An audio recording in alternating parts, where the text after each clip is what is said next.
ಬೆಳಗಾವಿ ಜಿಲ್ಲೆಯ ಚಿಕ್ಕೋಡಿಯಲ್ಲಿ ಬೃಹತ್ ತಿರಂಗ ಯಾತ್ರೆ ಹಮ್ಮಿಕೊಳ್ಳಲಾಗಿತ್ತು. ಈ ವೇಳೆ ಸಂಪಾದನಾ ಚರಮೂರ್ತಿ ಮಠದ ಸಂಪಾದನಾ ಸ್ವಾಮೀಜಿ ಸೇರಿದಂತೆ ವಿದ್ಯಾರ್ಥಿಗಳು, ಹಿರಿಯ ನಾಗರಿಕರು ಸೇರಿದಂತೆ ಹಲವರು ಪಾಲ್ಗೊಂಡಿದ್ದರು. ಆರ್ಡಿ ಪ್ರೌಢಶಾಲೆಯಿಂದ ಪ್ರಾರಂಭಗೊಂಡ ತಿರಂಗ ಯಾತ್ರೆ ಬಸ್ ನಿಲ್ದಾಣ, ಕೆಸಿ ರಸ್ತೆ, ಪ್ರಭಾಕರ ಕೋರೆ ನಗರದ ಮೂಲಕ ಆರ್ಡಿ ಪ್ರೌಢಶಾಲಾ ಮೈದಾನದಲ್ಲಿ ಮುಕ್ತಾಯಗೊಂಡಿತು.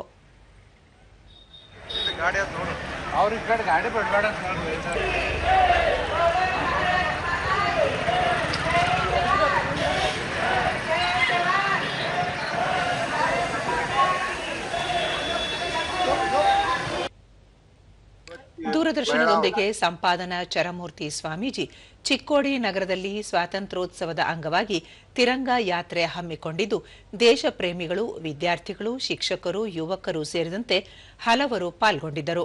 ಜಿಲ್ಲೆಯ ಕಿತ್ತೂರು ರಾಣಿ ಚೆನ್ನಮ್ಮ, ಬೆಳವಡಿ ಮಲ್ಲಮ್ಮ ಸೇರಿದಂತೆ ಅನೇಕ ಮಹಿಳೆಯರು ಹೋರಾಟ ಮಾಡಿದ್ದಾರೆ. ಅವರನ್ನು ಸ್ಮರಿಸುವುದು ನಮ್ಮ ಉದ್ದೇಶ ಎಂದು ಹೇಳಿದರು. ನಮ್ಮ ದೇಶದ ಸ್ವತಂತ್ರೋತ್ಸವವಾಗಿ ನಮ್ಮ ಜಿಲ್ಲೆಯ ಕಿತ್ತೂರು ಚೆನ್ನಮ್ಮ, ಬೆಳವಡಿ ಮಲ್ಲಮ್ಮ, ಒಣಕೆ ಓಬವ್ವ ಅನೇಕ ಮಹಿಳೆಯರು ಹೋರಾಟ ಮಾಡಿ ದೇಶಕ್ಕೆ ಸ್ವತಂತ್ರ ಕೊಟ್ಟಿದ್ದಾರೆ.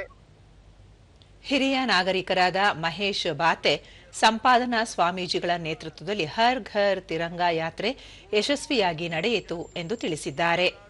ಜನರ ಮಧ್ಯದಲ್ಲಿ, ಹುಡುಗರ ಮಧ್ಯದಲ್ಲಿ ಈ ಕಾರ್ಯಕ್ರಮ ಬಹಳ ಯಶಸ್ವಿಯಾಗಿದೆ ಅನ್ನುವಂತ ಮಾತನ್ನು ಇಲ್ಲಿ ಹೇಳಿ, ಇವತ್ತು 79 ಮುಗಿದು ನಾಳೆ 15ಕ್ಕೆ 80ನೇ ಈ ಆಗಸ್ಟ್ 15 ಉತ್ಸವವಾಗಿ ಈ ಕಾರ್ಯಕ್ರಮವನ್ನು ಎಲ್ಲ ಜನರಲ್ಲಿ ಭಾರತೀಯ ಮಾತೆಯ ಒಂದು ಬಿಂಬನ್ನು ಬಿತ್ತಿಸುವ ಸಲುವಾಗಿ ಈ ಕಾರ್ಯಕ್ರಮವನ್ನು ಇಟ್ಕೊಂಡಿದ್ದಕ್ಕೆ